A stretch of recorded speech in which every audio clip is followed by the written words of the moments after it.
क्या वो आदमी तुम्हारा बॉयफ्रेंड है जुमाना? हाँ जुमाना, मैं कुछ पूछ रहा हूँ, वो आदमी क्या तुम्हारा बॉयफ्रेंड है? ओजान, मैंने सिर्फ उसे एक मौका दिया था बस। ऐसा क्यों जुमाना? ऐसा क्यों किया जुमाना?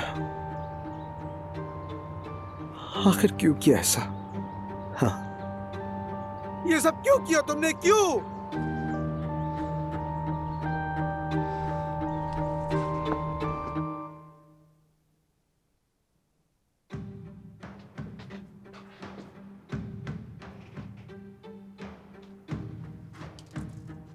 आपा, क्या आप ही वो कहानी वाली सिंड्रेला हैं? आप ही हैं, हाँ आप ही हैं, क्योंकि आप भी अपना जूता भूल गई।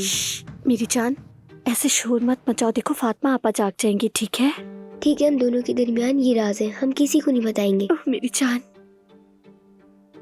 अरे तुम कितनी ठंडी हो रही हो बतूल, इधर आओ मेरे पास, आओ जल्दी, आ जाओ, आओ आओ, आओ। इससे उड़ो। आपके इस जूते का दूसरा हिस्सा उजान भाई के पास है ना? अभी वो थोड़ी देर में दरवाजा खटखटाएंगे और जो जूता आपका रह गया था वो लाके आपको पहनाएंगे और उसके बाद आप शहजादी बन जाएंगी। मेरी जान, हमने एक दूसरे से एक बात की थी ना, ओजान भाई अब नहीं है, हमें उन्हें भूल जाना है। उनकी शहजादी कोई और है। ऐसा नहीं हो सकता, बिल्कुल नहीं। आपका शहजादा वो हाशिर नहीं है, बल्कि उजान भाई ही है। बतूल, बतूल, बतूल मेरी जान।